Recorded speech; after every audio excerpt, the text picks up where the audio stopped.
Hi there guys, welcome to My Utmost for His Highest with Oswald Chambers, devotional, myself David from Mark. April 29th, Gracious Uncertainty is his devotion for the day, and he references 1 John chapter 3 verse 2, which says, "It has not yet been revealed what we shall be." And I really want to encourage you to go and read, as always, go and read the whole chapter that verse would be found in, and there's just such good stuff there. But you look at 1 John 3 and you've got this just this understanding. If you truly settle on that with your heart and your mind, to understand that we are going to be conformed in Christ's image, as much as we can attain perfection without becoming divine, because we will not be that, is what is waiting for us. And we will know God in His fullest sense, and it is going to be unbelievable. But when we really, when we understand, when we read His scripture and we get a sense and understanding of how big He is and how vast He is, and just His magnificence, when our hearts and our minds settle on that, it just wells up in you, and you start living for that, and your hope starts becoming more and more that, because that's our surety. But it fuels you now because you know what's waiting for you. So I just love these passages about what's waiting for us, and getting to the understanding of knowing that we are going to actually be in the God of the universe's presence. And I don't think we're going to be able to contain ourselves. So Chambers starts off, he says, "Our natural inclination is to be so precise, trying always to forecast accurately what will happen next, that we look upon uncertainty as a bad thing." And what he's talking about here, in our human fleshliness, right, we're so always trying to control and predict things, because ultimately our little kingdoms, we're trying to preserve those and make things conform to our kingdoms and to bless our kingdoms, that we look upon any uncertainty in our life as a bad thing. We think that we must reach some predetermined goal, but that is not the nature of the spiritual life. The nature of the spiritual life is that we are certain in our uncertainty. And he's not speaking here of, there's this thing, especially from atheism to Christianity, but even in the church, that faith is blind. No, it's not. Our understanding, the certainty that he's talking about here, is our certainty in God. There is no worldview that can come close to the Christian worldview in terms of historical evidence, prophecy, not just in the book prophecy, looking at history and events that have unfolded, that book 2,000 years ago told you would happen, that book being the Bible, manuscripts being found, philosophy, knowing that just through philosophy, looking at evil, how can you even know evil can't exist? You cannot have an understanding of evil if you don't have an understanding of something good and something that is higher, that is not evil. And there's a whole topic around that evil isn't a thing. Evil doesn't have its own existence. It's the lack of good. And Thomas Aquinas in his 5 ways explains that, or rather the causes, the causes or the arguments for God. But he's got a lot of good things to say about that in terms of how we can understand what evil is, and I encourage you to go and look at that. But the nature of the spiritual life is that we are certain in our uncertainty. Consequently, we do not put down roots. So what he's saying is we are certain in God, but faith is uncertainty about our future, right? Not ultimate future, we know where that is with God, but we have certainty in God and our knowledge and understanding of God. Faith then is, what do you have next for me, Lord? And in that sense, we do not put down our roots, right, of writing in stone and in cement what our lives hold for us. We can have long-term plans, but we still hold them loosely as the Lord leads, guides, and directs us. That's what he's speaking about here. So our common sense says, well, what if I were in that circumstance? We cannot presume to see ourselves in any circumstance in which we have never been.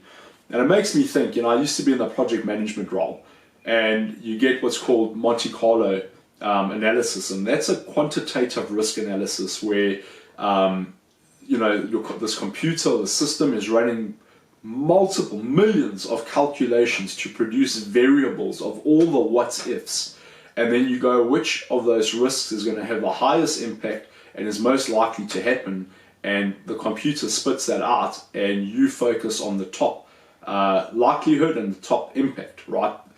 And I think we so often do that for ourselves, where we're this little machine running all these variables of all the what ifs for our lives and all the things we could do and could be and so on, that we fail to live in the moment and we fail to see what God has for us right now.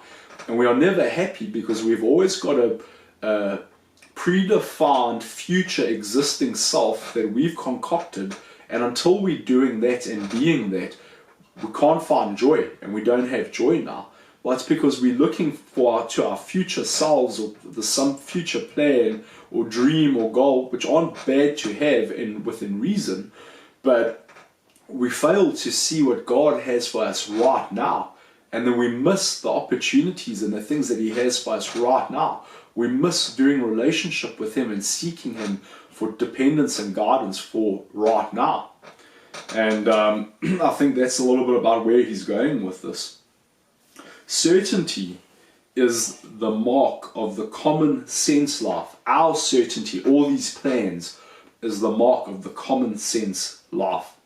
Gracious uncertainty is the mark of the spiritual life, meaning we have absolute certainty in God, but we are uncertain to a degree, at least in this life, what our future holds for us. And that's fine, because we have absolute certainty about God, that he exists, that we are in his hands, that he is in control over everything and all things, and whatever happens is to the good of his kingdom, his glory, and ours. So whatever happens, happens.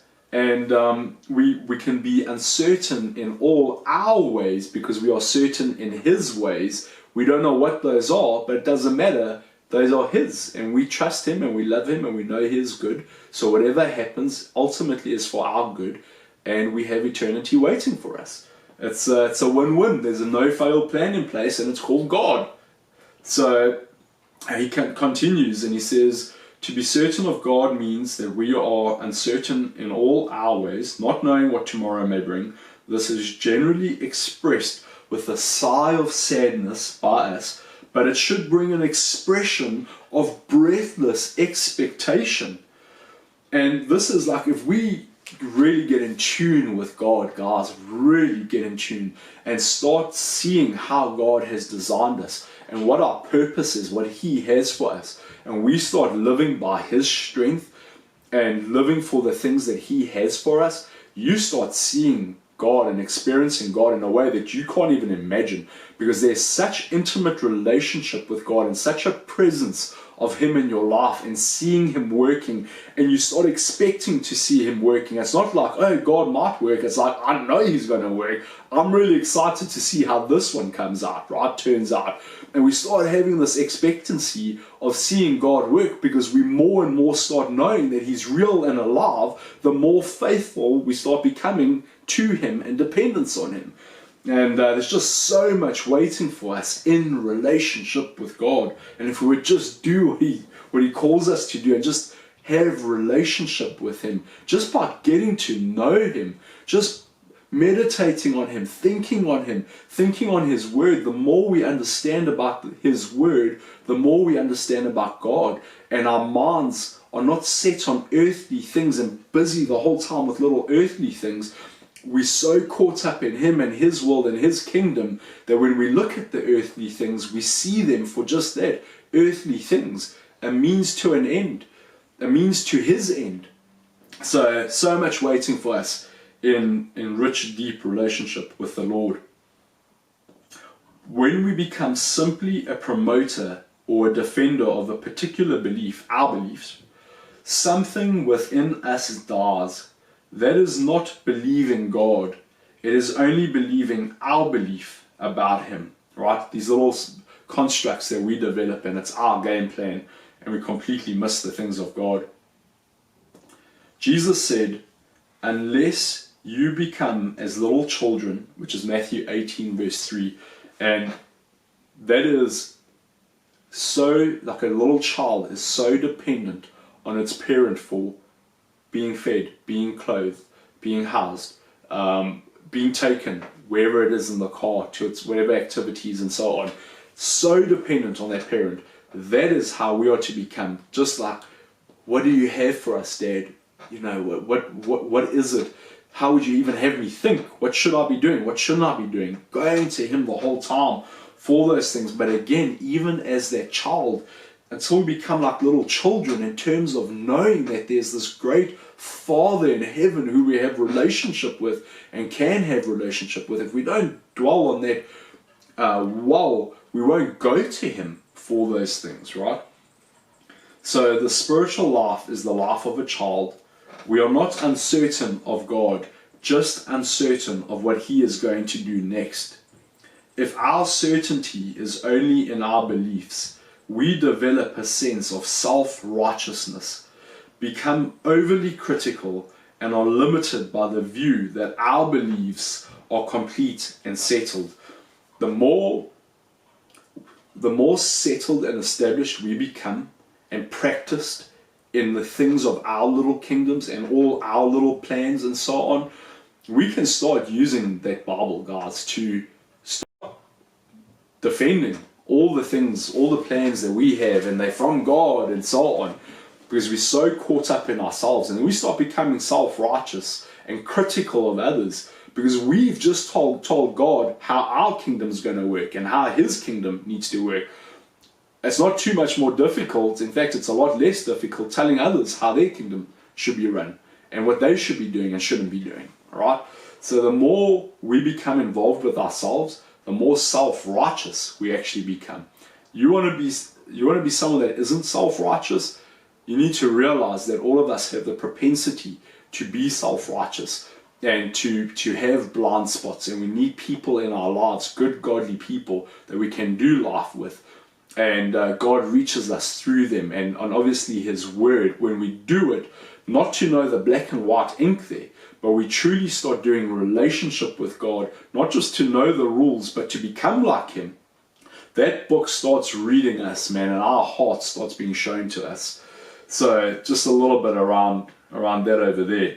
But when we have the right relationship with God, life is full of spontaneous, joyful uncertainty and expectancy. It's not this thing we dread, we're excited for it because we get to see God show up and work.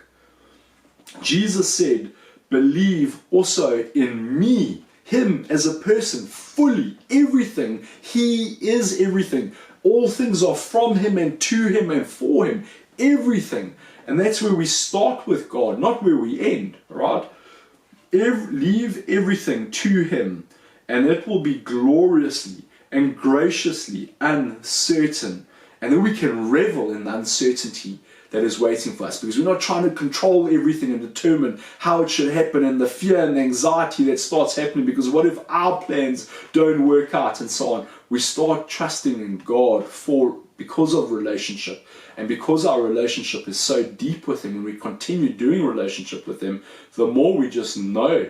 And it's not just a thing of consciously knowing, guys. When we are faithful to God in that way, He just starts moving in you, and there is a peace and an understanding of His kingdom because you are settled on Him, you are abiding in Him, you are walking in the Spirit, that He supernaturally starts doing something with you, that you don't have to go looking for the peace, right? There might be times for that, but it's not an ongoing thing. You are just in His peace and surrounded by it.